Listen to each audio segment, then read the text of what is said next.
ငါးနယ်စပလင်ငရုတ်ဒီကျက်သွန်ရှောက်ဘလူးရွက်ပြုတ်ထားတယ်ပေါ့နော်ဒါကတော့ကြက်ချီတောက်ပုံမှာကဲတော့ဒါ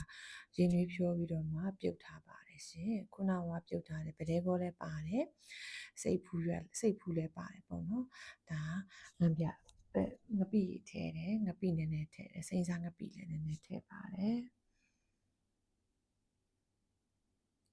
ဒါအားလုံးပြုတ်ပြီးပြီဆိုလို့ရှိရင်ရေပြန်စစ်လိုက်တယ်ပေါ့နော်ဒါစစ်ထားတဲ့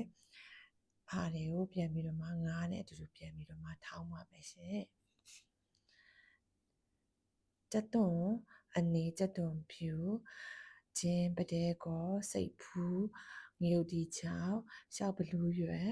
ငပိမြင်ငပိနည်းနည်းရဲ့ငပိရေဖူးပေါ့နော်ခုနထည့်လိုက်တာကတော့စိတ်ဖူးပါ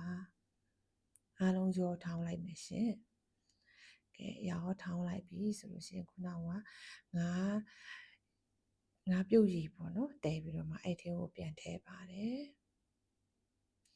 အဲ့ထဲမှာလည်းငရုတ်တီချောင်းနည်းနည်းပါတယ်ရှောက်ဘလူးရွက်နည်းနည်းပါတယ်ပေါ့နော်ငါပြုတ်ရည်ထဲမှာလည်းသူကငပိရည်တွေပါပြီးသားမို့လို့ပါခုနကတော့မကစ်ထည့်တာကတော့သူတို့ red curry အနစ်ပေါ့နော်ဒါဟိုစားဒီငရုတ်တီနည်းနည်းပိုဆက်တယ်သူ့ကိုဈေးမှာမေးဝယ်လို့ရှိရင်တော့ကန်ပါပေါ့နော်ကန်ပါအနစ်ဒါကွက်ကူထောင်းလို့လည်းရပါတယ်မကယ် recipe ရေးထားတာရှိပါတယ်ရှင်ပြီးတော့မှချက်ချီတောက်တွေနောက်ပြီးတော့မှသွေးခဲပေါ့နော်နောက်ပြီးတော့မှအသားလုံးချက်သွန်မိတ်ဒါတွေအားလုံးထည့်ရင်ရပါပြီရှင်အဆက်နဲ့အငံကတော့မိမိကြိုက်တယ်လို့ဖန်တီးပြီးတော့မှသုံးဆောင်နိုင်ပါတယ်တချို့နေရာလေးတွေမှာကတော့ဗီဒီယိုဖိုင်ကိုမကကရှုံထားလိုက်တယ်ပေါ့နော်အရန်ရှိမှကြောက်လို့ပါ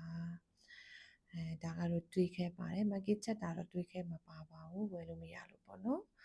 ဒါလေးတွေဒီလိုတုံးဆောင်လို့ရပါတယ်ရှင်လှူစားကြည့်ပါချက်စားကြည့်ပါနော်